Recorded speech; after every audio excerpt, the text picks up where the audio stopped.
Hi everyone, welcome back to Hanson Never Done Farms. It is Wednesday, July 31st, the last day of the month. Can you believe July's already almost over, you guys? We're heading into February, which means we are 2 weeks away from our first proposed kidding date, due date I should say. And I thought, I'm a little sore from yesterday.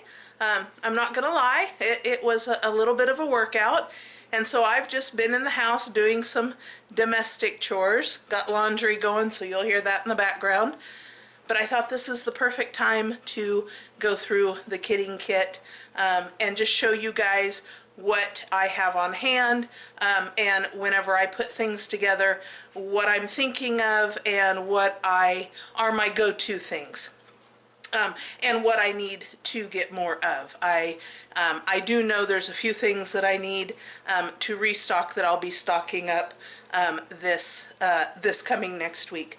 So anyways, let's get that started. As of right now, it's a little slow going here at the Hanson house. We are almost out of the pig that we raised last year. That is, we've only got a few roasts left, so I'm trying to go through it. Got that little bit of a roast slow cooking, just seared it and put it on, and it is gonna slow cook for the day. One of my go-to rubs is this Traeger coffee rub. I absolutely love it, you guys. It is awesome, awesome. And once it's closer to being done, we're gonna douse it with some homemade barbecue sauce that I did last year. So anyways, that is what's on the menu for today. I've got a little bit of a coleslaw set back, and I might do some white rice or something simple. Just a simple dinner. Anyways, without further ado, let's get started on the kidding kit. You guys have seen my kidding kit box. Very simple and easy. I took a bunch of stuff out of here because this was kept out in the shed, and some things I didn't, I needed to have on hand. But just in general, things that I have in my kidding kit. Gloves. You must have gloves. Lubricant jelly in case you have to go in and help fish out a kid. That's a must-have. Iodine, which I have a new bottle I need to grab. Iodine, I always dip cords. Some people spray the cord. I like to dip it. I feel like it gets a better coverage. You waste a little bit more, but I am more comfortable dipping rather than spraying. A couple years ago, I invested in a Kelly's Kid Puller. This was an investment for us. It's one of those things, if a kid is got its head back and you can't get it, this is what will come in handy. It's one of those things you hope you never need it, but you would be sorry if you didn't have it. So, better safe than sorry on that. Hope we never have to use it. Just some paper towels in case I need to clean my hands. The suction device, this will be sterilized next week, and I sterilized it before I put it up, but I always re-sterilize before kidding. And this is to suck any mucus out of their throats. You don't use it in the nose, you use it in the mouth. So there's that. And then my little kit.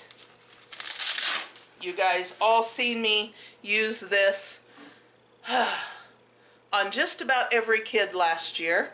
This is just a little preemie bottle that I found it at Goodwill. I actually found this kit at Goodwill, but these preemie bottles are sold through Walmart, and they only holds 3 teaspoons of liquid, But you are in a pinch and need to get something in a kid, this, I can take this off and I can get under our little Nigerian dwarfs really easily, even when they're laying down, and squirt some colostrum in there and keep a kid going.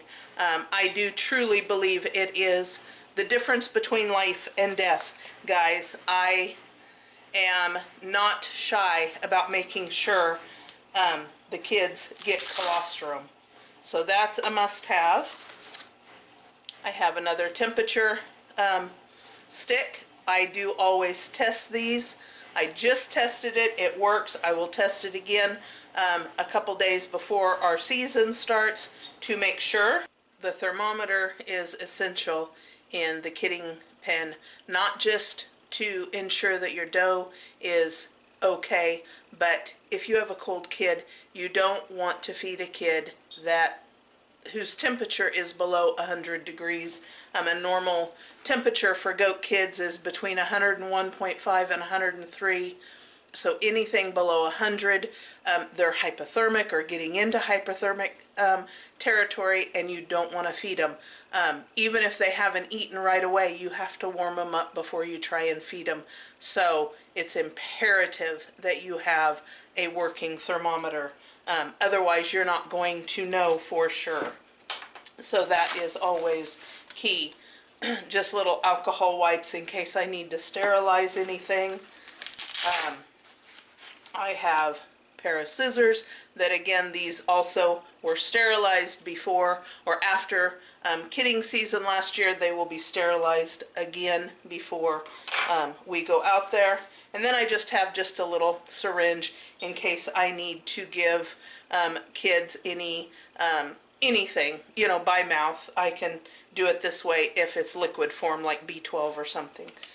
So that is in my little pouch. This little pouch came with actually the thermometer, the bottle, and a little syringe. So that is that.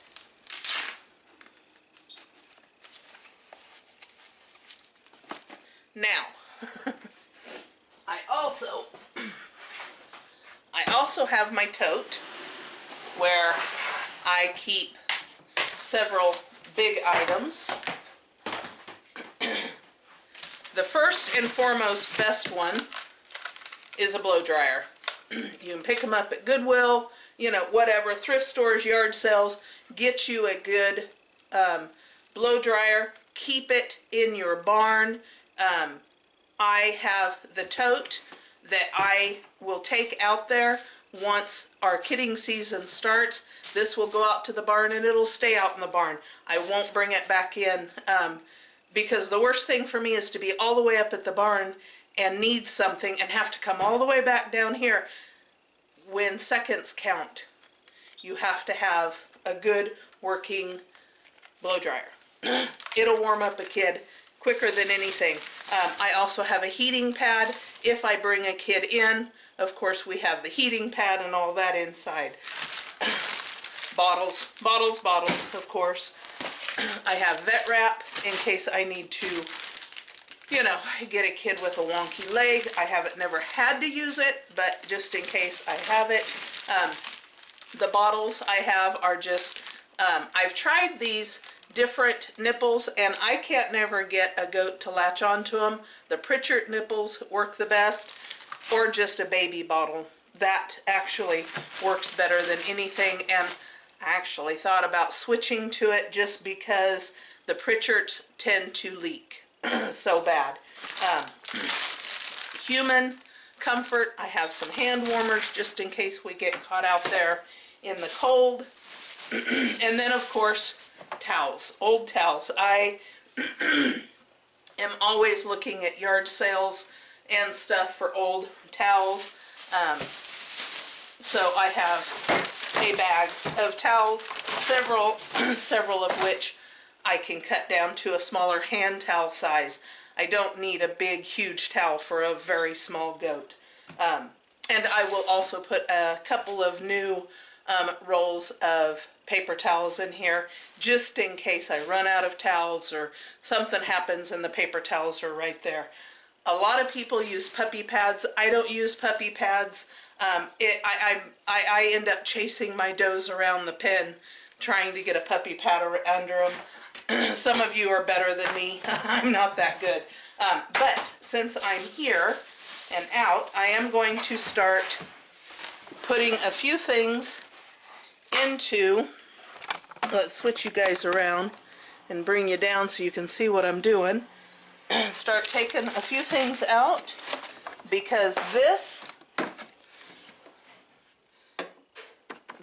is my go-to. This is what I'm going to grab out of the house every time. This will stay in the house with me because I'll have things that I don't want to get too hot or too cold, and so there will be things that stay in with me. Oh, something else I have is just little aspirin pain relievers for the does in case, you know, you have to pull a kid and you think they're in a little bit of pain but not too much that they don't need anything heavy.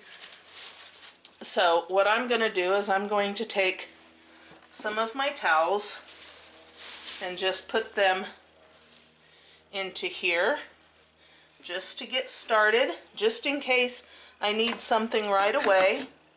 So in goes towels, the iodine, there's enough there for the first kitting, the lubricant,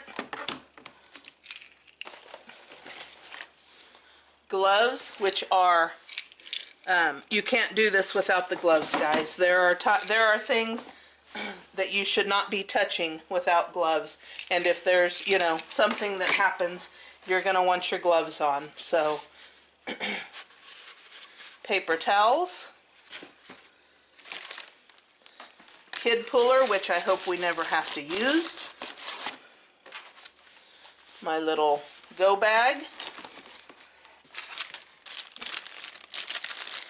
plunger,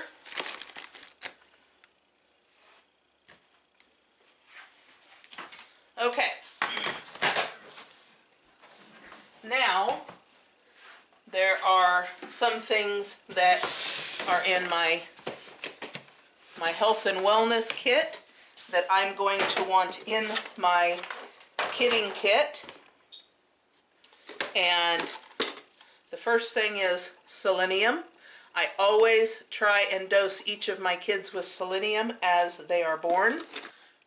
Probiotic paste. I do have a new tube of this in my spare room, but I'll use up this first. Probiotic paste I give to moms, it gives them a boost.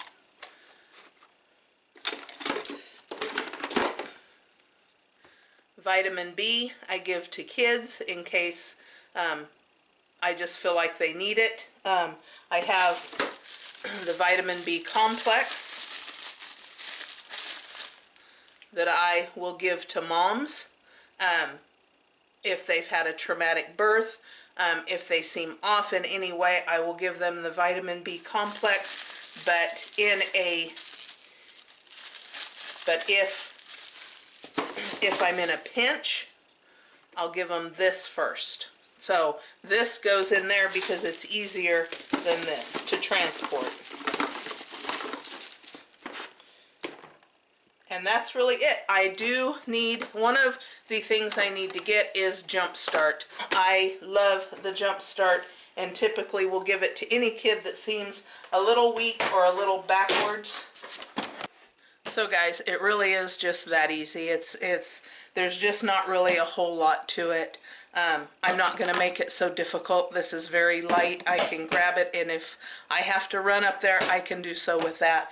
The tote with all the extra towels and blow dryer, all of that, that will go up to the barn a couple days before our first expected due date, and that will stay up there.